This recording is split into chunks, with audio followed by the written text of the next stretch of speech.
मैं हूं डॉक्टर अंजू। मेरे हिंदी क्लासेस में आप सभी बच्चों का स्वागत है। बच्चों, हमने रीतिकाल के बारे में पढ़ लिया था। अब हम रीतिकाल की काव्य धाराएं पढ़ेंगे। रीतिकाल आपको पहले वीडियो में बता चुकी हूँ, एक श्रृंगार काल था।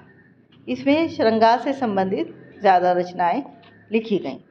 तो हिंदी साहित्य के इतिहास में रीतिकाल का विशेष महत्व है। ये काल मुख्य रूप से श्रृंगार रस प्रधान काव्य के लिए जाना जाता है। इस काल में काव्य रचना निश्चित रीति, नियम, लक्षण और शास्त्रीय मर्यादा के अंतर्गत हुई। रीतिकालीन कवियों ने संस्कृत काव्य शास्त्र के आधार पर काव्य रचना की तथा अलंकार, रस, नायिका भेद, छंद आदि का विस्तार पूर्वक प्रयोग किया। रीतिकालीन काव्यों को आचार्यों ने 3 काव्य धाराओं में विभाजित किया। नंबर 1 रीतिबद्ध काव्य, नंबर 2 रीति सिद्ध काव्य, नंबर 3 रीति मुक्त काव्य। रीतिबद्ध काव्य, जैसे कि आपको इसके नाम से ही पता चला, जो काव्य रीतियों में बंधा हो अर्थात नियमों में बंधा हो, वो कहलाता है रीतिबद्ध काव्य। रीतिबद्ध काव्य के कवि वो हैं जिन्होंने लक्षण ग्रंथों की परिपाटी पर चलते हुए, उसके नियमों पर, परिपाटी यानी नियमों पर चलते हुए काव्य की रचना की। इन कवियों ने पहले रस, अलंकार, नायक नायिका आदि के लक्षण बताए, फिर उनके उदाहरण स्वरूप दोहे, कवित्त या सवैये लिखे। इनका उद्देश्य कवि प्रतिभा दिखाने से अधिक काव्य शास्त्र का ज्ञान देना था।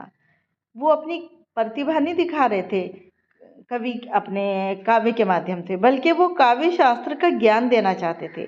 इसलिए इनके काव्य में शास्त्रीयता अधिक और भावात्मक अपेक्षाकृत कम मिलती है। कहने का अभिप्राय ये है कि उनके जो काव्य आप पढ़ेंगे उनमें शास्त्रीयता ज़्यादा दिखाई देगी, उसमें रूल नियम ज़्यादा दिखाई देंगे, और भावात्मकता, जो वो अपने भाव बताना चाह रहे हैं, वो भाव कम दिखाई देंगे।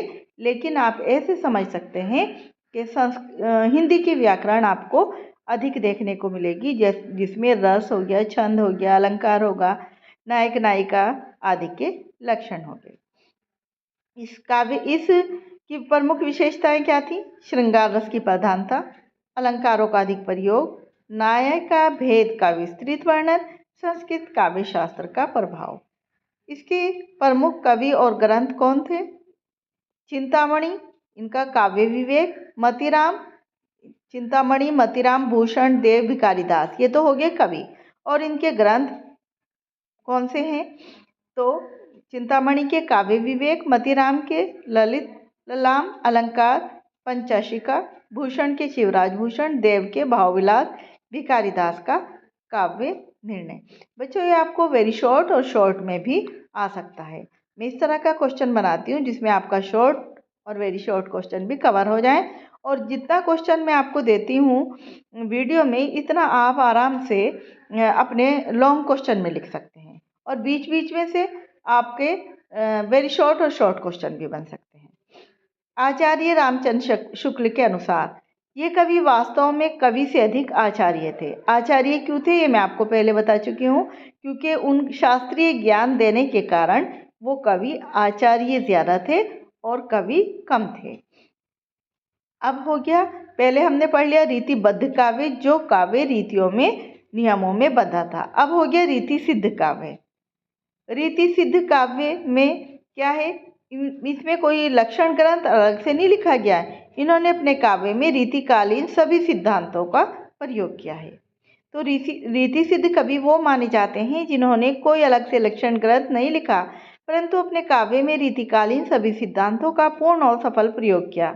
इस धारा के कवि रीति काव्य में पूर्णतः पारंगत थे, यानी दक्ष थे, परफेक्ट थे। इसलिए इन्हें रीति सिद्ध कहा गया। समझ गए आप? पारंगत यानी कि उस काम में दक्ष थे, परफेक्ट थे, इसीलिए सिद्ध, जो सिद्धि प्राप्त कर ले उसे सिद्ध कहते हैं। तो जो वो रीति में परफेक्ट थे, रीति में दक्ष थे, रीति में पारंगत थे, इस कारण रीति सिद्ध कहलाए। इस धारा के प्रतिनिधि कवि थे बिहारी। बिहारी सस्सई रीति सिद्ध काव्य का उत्कृष्ट उदाहरण है। बिहारी की जो रचना है बिहारी सस्सई है, तो इसका उत्कृष्ट काव्य जो है वो रीति सिद्ध काव्य का उदाहरण बिहारी सस्सई है। इसमें क्या था? श्रृंगार रस का सूक्ष्म चित्रण किया गया है, नायक नायिका भेद का वर्णन है, अलंकारों का स्वाभाविक प्रयोग है, भाव गंभीर्य और भाषा की संक्षिप्तता भी दिखाई गई है। एक ही दोहे में गहन भाव भर देना बिहारी की विशेषता है। आपने इनके बारे में पढ़ा होगा, बिहारी के गागर में सागर भर देने वाले। तो कत लपटियऊ मो गरई, सोन जूही निरस सैन, जीही चमक बरनी किए गुलाल रंग नैन। इसका क्या अर्थ हुआ? हे प्रिय, तुम मुझे क्यों आकर्षित कर रहे हो, तुम मुझे अपनी ओर क्यों अट्रैक्ट कर रहे हो, आकर्षित कर रहे हो। अब तो ये स्वर्ण सी सुंदर सोन जूही भी फीकी लगने लगी है। तुम्हारी आंखों की चमक ने ऐसे प्रभावशाली रंगत बिखेर दी कि मानो गुलाल जैसा लाल रंग सब और फैल गया है। मतलब मुझे जहाँ भी देखता हूँ मुझे तुम दिखाई देते हो। अब सोन जूही की जो सुनहरी चमक थी वो भी मुझे कोई अपनी तरफ आकर्षित नहीं करती, और गुलाल जैसा लाल रंग भी अब मुझे अपनी ओर आकर्षित नहीं करता, बल्कि तुम्हारी आंखों की जो चमक है वो मुझे चारों ओर गुलाल जैसे लाल रंग के रूप में दिखाई देती है। बिहारी के काव्य को समझने के लिए काव्य शास्त्र का ज्ञान होना बहुत आवश्यक है। रीतिमुक्त काव्य। रीतिमुक्त काव्य के कवि थे जिन्होंने रीति से मुक्त होकर काव्य रचना की। कहने का अभिप्राय यह है कि रीति बंधन जो एक व्याकरण में जो बंधा हुआ था, जैसे रीतिबद्ध मैंने बताया, छंदों में बंधा, अलंकारों में बंधा और लक्षण ग्रंथों में बंधा काव्य रीतिबद्ध काव्य था। अब रीति मुक्त काव्य है जो इन सब से मुक्त हो। रीति मुक्त काव्य के कवि रीति बंधन से मुक्त होकर स्वाभाविक भावों को अभिव्यक्ति करते थे। उनका अर्थ उनका जो मतलब होता था वो ज़्यादा आचार्य ज्ञान देना, शास्त्रीय ज्ञान देना नहीं होता था, बल्कि वो जो उनके मन में भाव होते थे वो अपने मुक्त स्वतंत्र रूप से व्यक्त करते रहते थे। इन्होंने तो लक्षण ग्रंथ लिखे और न ही शास्त्रीय नियमों को अनिवार्य माना। इन्होंने कोई लक्षण ग्रंथ भी नहीं लिखा और न ये माना कि जो भी वो लिख रहे वो शास्त्रीय नियमों के अनुसार होना चाहिए। इन कवियों के यहाँ प्रेम, सौंदर्य, विरह और प्रकृति का स्वाभाविक चित्रण मिलता है। इसके प्रमुख कवि हैं घनानंद, बोध, आलम ठाकुर। घनानंद रीतिमुक्त काव्य के सबसे श्रेष्ठ कवि हैं। घनानंद के काव्य में आपको प्रेम की गहराई दिखाई देगी, विरह की वेदना दिखाई देगी, आत्मिक भावनाओं की प्रधानता भी देखने को मिलती है। इनका प्रेम कृत्रिम नहीं, आर्टिफिशियल नहीं होता, बल्कि हृदय से उपजा हुआ होता है। जो भी हृदय से निकलता है वो ही इनका प्रेम होता है। इनके प्रेम में बनावट नहीं होती। अति सुधो स्नेह को मार्ग है जहाँ नेक सयानब बाक नहीं। रीति मुक्त कवियों ने शास्त्रीय से हटकर भावात्मक और अनुभूतिपूर्वक काव्य रचा। इसका क्या मतलब हुआ? जहाँ प्रेम का मार्ग अत्यंत सीधा है, अति सुधो अत्यंत सीधा है, क्या? स्नेह को मार्ग, स्नेह का, प्रेम का मार्ग।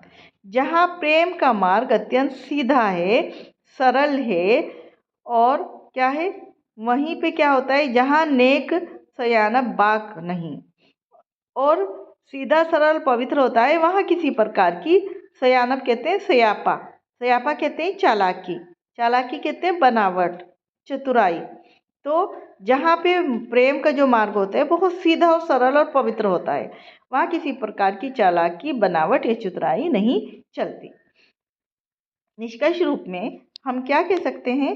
निष्कर्ष रूप में हम कह सकते हैं कि ये जो रीतिकाल की काव्य धाराएं हैं, हिंदी साहित्य को शास्त्रीय दृढ़ता, सौंदर्य बोध और काव्य कौशल प्रदान करती हैं। रीतिबद्ध काव्य ने काव्य शास्त्र को व्यवस्थित किया। रीति सिद्ध काव्य ने, मतलब 3 काव्य हो गया ना, एक तो रीतिबद्ध हो गया, एक रीति सिद्ध हो गया, एक रीति मुक्त हो गया। तो रीतिबद्ध काव्य ने क्या किया? इन्होंने काव्य शास्त्र को व्यवस्थित किया, एक व्यवस्था दी, एक अनुशासन दिया। रीति सिद्ध काव्य ने काव्य में सौंदर्य की भावना उत्पन्न की, काव्य को सौंदर्य प्रदान किया, काव्य को सौंदर्य की प्रकाष्ठा, ऊंचाई तक पहुंचाया, और रीति मुक्त काव्य ने भावों को स्वतंत्र उड़ान दी। स्वतंत्र उड़ान दी का मतलब क्या है? जो जिसके मन में आए वो लिख सकता है, भावात्मक रूप से वो सब लिख सकता है। रीतिकाल ने हिंदी काव्य को तकनीकी रूप से समृद्ध और अभिव्यक्ति की दृष्टि से सशक्त बनाया है। बच्चों, अगर आपको मेरी वीडियो पसंद आई हो तो मेरे चैनल को सब्सक्राइब करना ना भूलें। लाइक करें और ज़्यादा से ज़्यादा बच्चों में शेयर करें। आपका एक शेयर या आपका एक सब्सक्राइब, आपका एक लाइक मेरे अंदर उत्साह भर देता है। धन्यवाद।